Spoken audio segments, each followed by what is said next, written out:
In this video, I am going to be repotting this European Hornbeam. As you can see, it's been in this container for quite some time. The soil is like mud, it's full of weeds and moss. And it's about time that this tree was repotted. I purchased this tree in the summer of 2018. So I've not had it that long. I'm considering regrowing the branches, so I'll be thinking about cutting it back at some point. So if you've got any ideas about, would you keep the branches? Would you cut it right back? Would you maybe even do some trunk chops to introduce some taper? Shout me in the comments. I'd be really interested to hear what you think. If we're only just meeting, my name's Darren and my channel is all about bringing you information and inspiration as I grow my trees through the seasons. So if you haven't already, consider subscribing.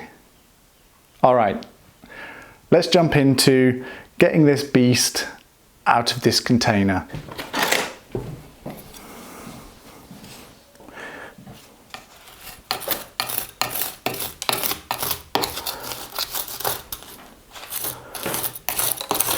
So I'm going to start by freeing up the edges, being careful of any roots that are pressing against the side of the container. I'm going to scrape away some of the material to really create some room.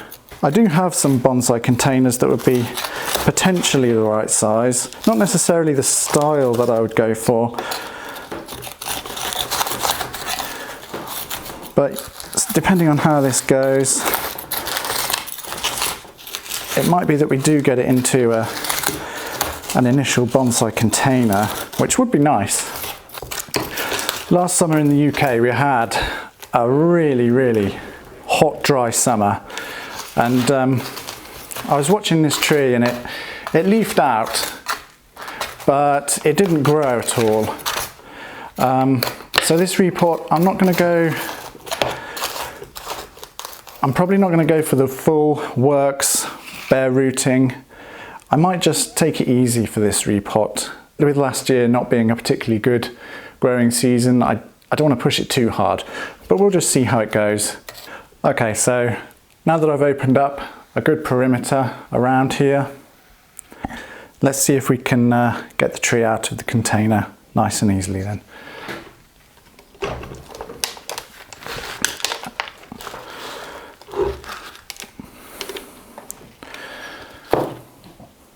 So I've been having a little play with the angle, and I think actually this particular tree, the base and the general layout of the subtrunks lend themselves to a very upright tree. I think the kind of tree that you'd see in the middle of a field or parkland, a typical deciduous tree that's been given plenty of room to grow pretty much straight up with a nice big crown. I think that's really going to work well with this particular tree. I think if we have these subtrunks as the front, it's got a kind of a Y shape that's a bit distracting. I guess you see that quite a lot in nature, but I think with the base, the surface roots and the thickness of the trunk and the muscular ridges that we've got somewhere in this region, it's going to be our front. If we do a 180, we've also got a reasonably good potential future front there as well. Some of these surface roots will look to improve over time, but I think eventually this will be a tree that doesn't necessarily need a front. It'll look fairly good from all angles actually. But for now, let's treat this as our front. We'll start with cleaning this surface just so that we can be sure of what we're working with above. We're not going to remove loads of soil, just figure out what's there really. Then we'll come underneath, remove this mesh that we've got, clean out the bottom, take some of this height away, and then clean out the sides, and then we'll see where we are in terms of, do we put it back in the training pot? Do we go to an initial bonsai container? We'll play it by ear. Okay,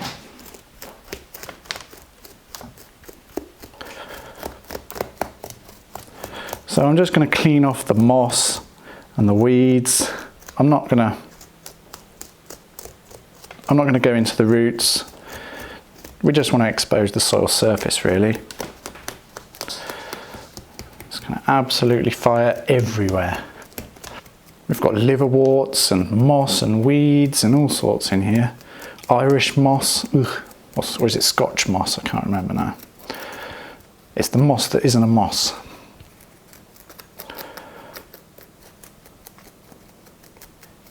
And we've got two surface roots really close together, straight and parallel. I'm not going to do anything with those this time, but in the future we might remove one, cut one back, try and get some taper and division in these surface roots. I mean, they're already quite nice, but there's always room for improvement. I'll possibly look to graft in some roots as well, because we do have some gaps. Again, not today, that's something for the future, something to look forward to. And the soil that I'm going to be using, I think I'm going to go for straight akadama with this one. You know, we don't need to, we might redevelop the branches, but it's not like we're growing new trunk sections and, you know, we're not going to put it in a massive container that's going to cost a fortune to fill with akadama. Ugh. Worm. Ah, yeah, that's fine. I was expecting a load of roots to be entangled in this mesh and it to be a nightmare to remove, but actually that came off nice and easily. I don't know if you can see the earthworms. Oh dear. Okay, so I've got it propped and we need to establish a nice flat base like so. So I'm going to create a mark that represents the desired line of the base. It's going to be thicker here and nothing here, and that represents how much of the soil and the root mass that I need to remove in order to establish a nice flat base at the angle that we require. So having drawn that line, now it's a case of working the soil back to that level as best we can.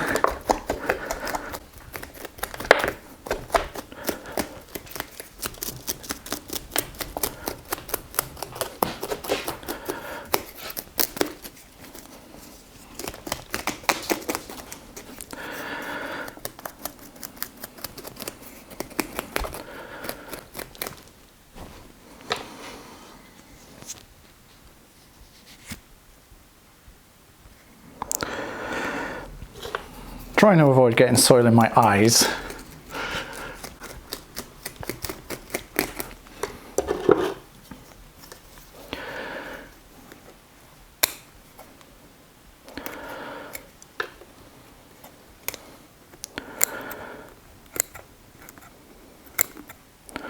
Find my line. How are we getting towards that?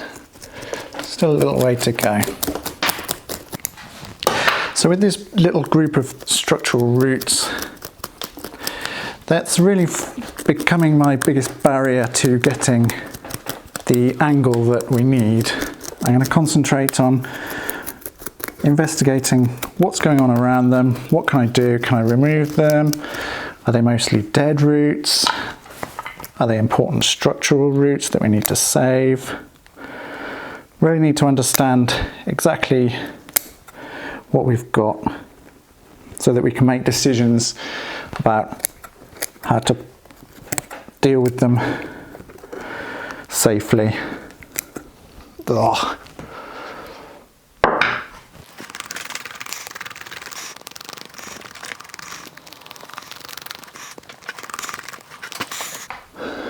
So look what we've got. I think it's either an old taproot or part of the original trunk. There's not actually a lot of root coming from this lump.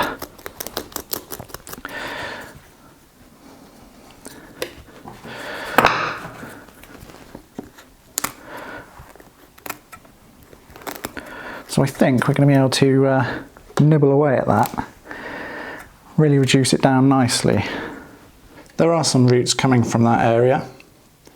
but not so much that we can't really nibble away at that and really reduce the height of it confidently. We do have plenty of surface roots that we can rely on to feed the tree, and we can come underneath here and really chew out a fair bit of that quite comfortably, no problem. I'm just going to nibble away. That's quite soft, nice and rotten. Starting to get into some live wood now, but that's okay. We've got plenty of roots in this for this tree. It's not a problem.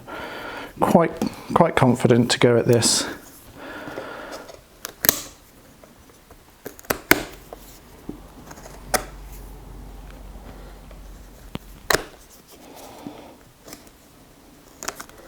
So I've taken that knob back enough that it's no longer causing us grief for the time being.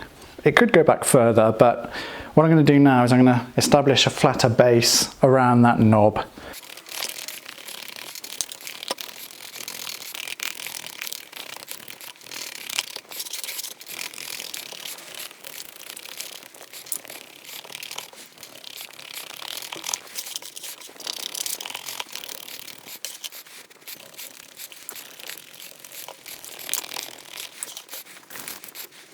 How's that looking? It's pretty good. Bit of a wobble. Okay, nibble a bit more off this guy.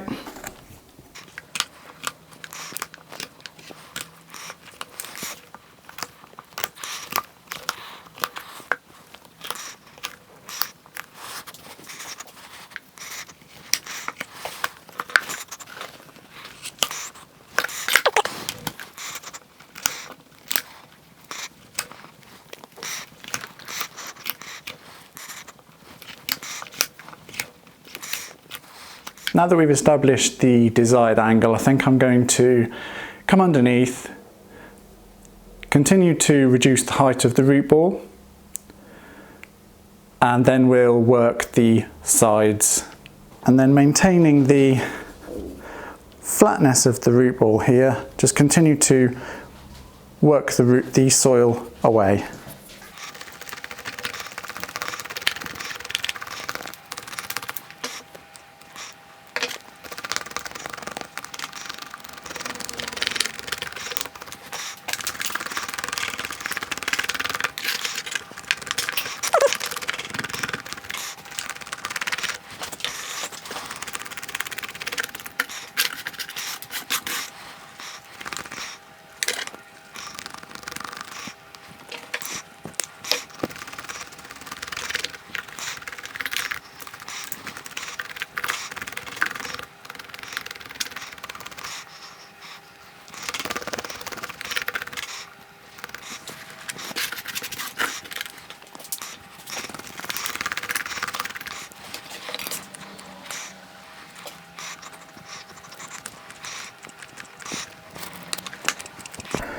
Okay, yep, give those exposed roots a trim now. Trimming the exposed roots, again, it gives us a nice clean cut rather than a tear. Nice clean cut's going to heal much faster and the tree will be able to resume root growth.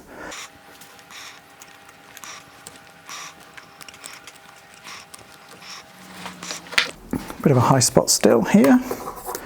Let's get that dialed nicely.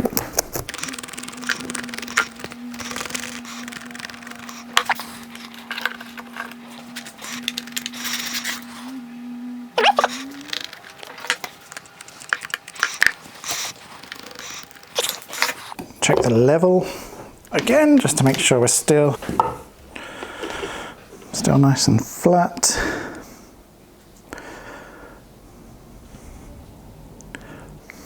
I expect this is where we're going to remove most of the roots that we're going to remove today. So usual deal, come in with a chopstick.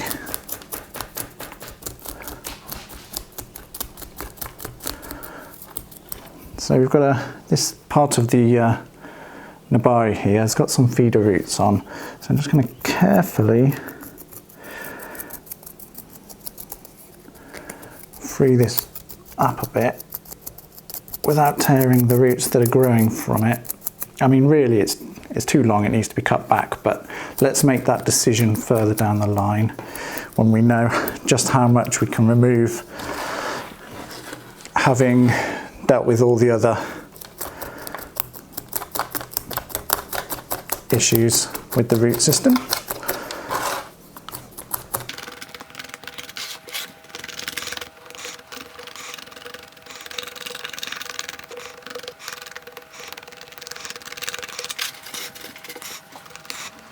Go careful around these surface roots, because having taken off a lot of the roots from underneath, these surface roots are going to be supporting the tree more and more, so I need to be careful not to damage their feeder roots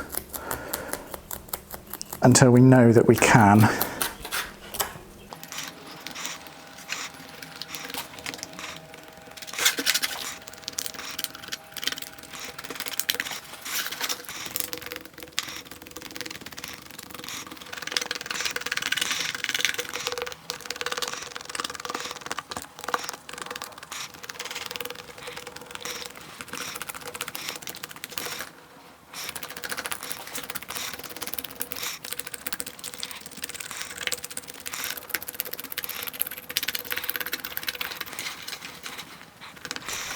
So we are hitting some circling roots now. Stick, sticky, sticky, stick, stick.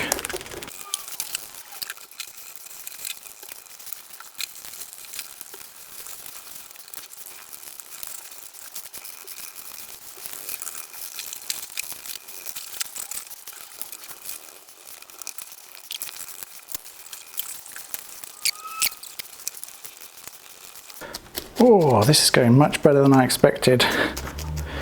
I mean, it's hard work, but I expected this to be more than just hard work. I expected it to be a right pain.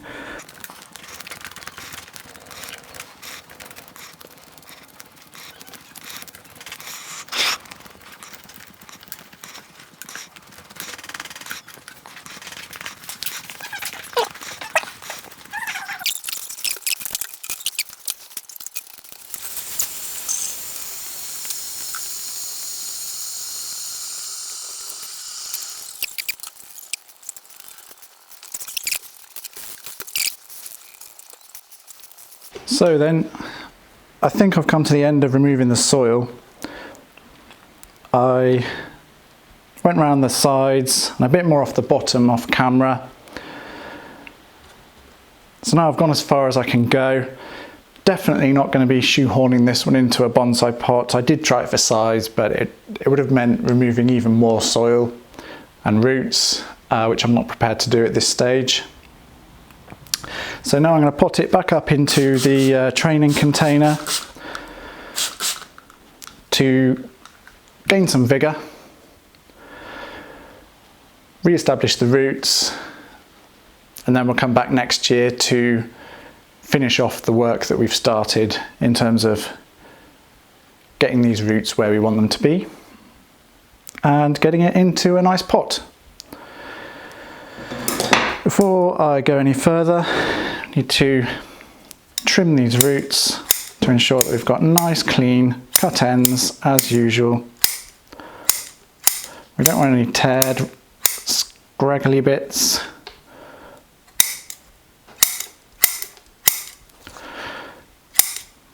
Rips or ragged ends, just nice clean cuts.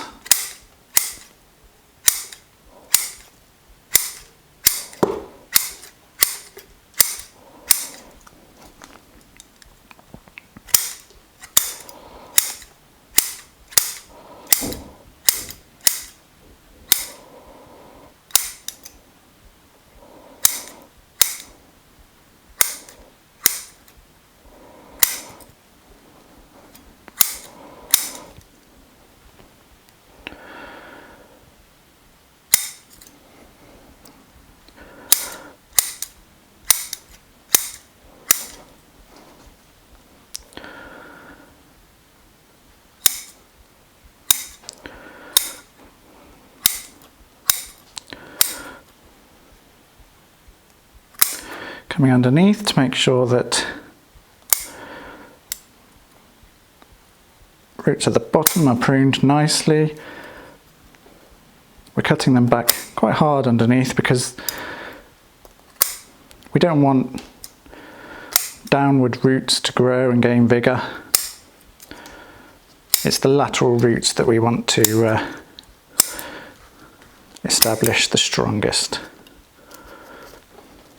Actually, that thick one can come off. Right there, there we go.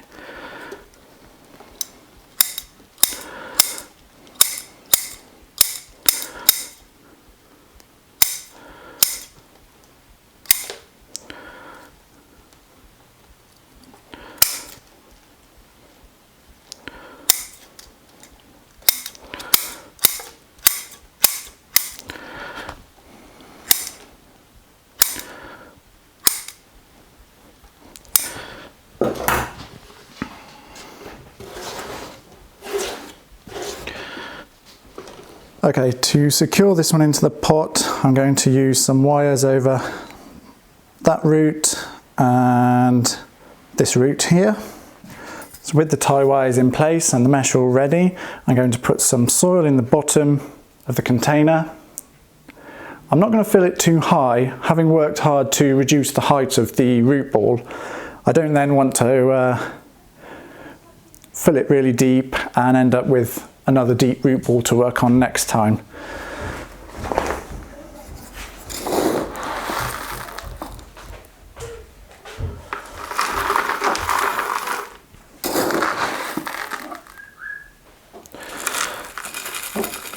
So a thin layer to ensure all of the bottom is covered.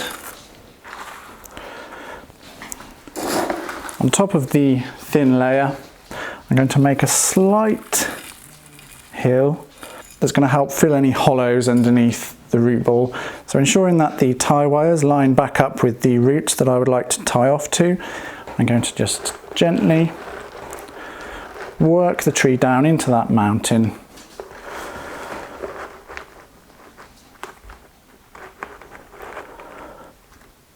Ensuring that we have the right planting angle.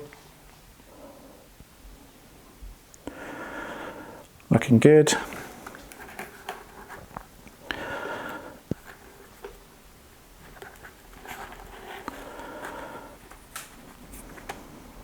Get the tie wires into place.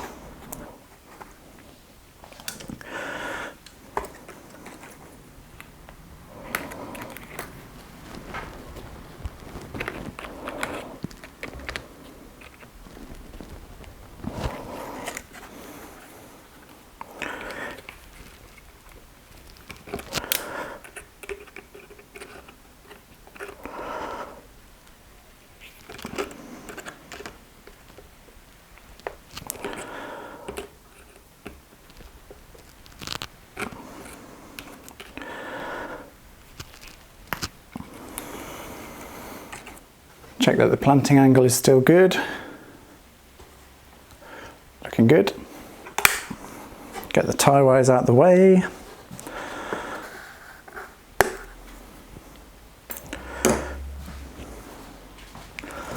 And now we can start filling soil.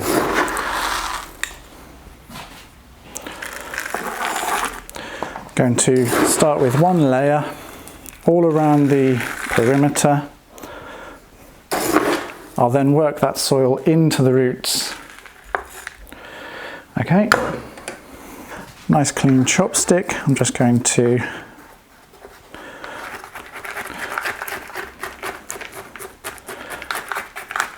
approximately work soil in, keeping my eye out for any hollows, using the chopstick very gently. And once we've got the biggest spaces full, we can then come in and be a bit more precise.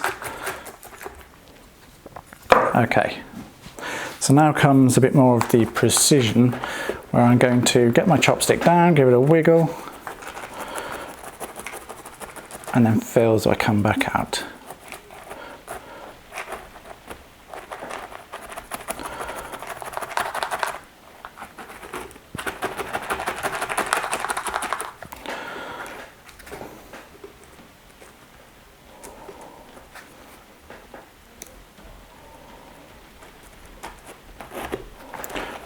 there's a good hollow there.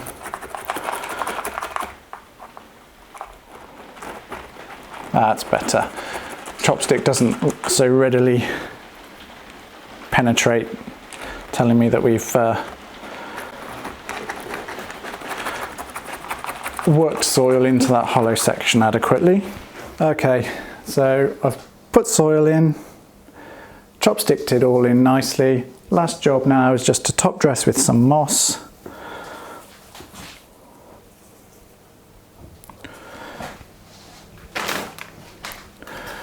Give the moss a spray.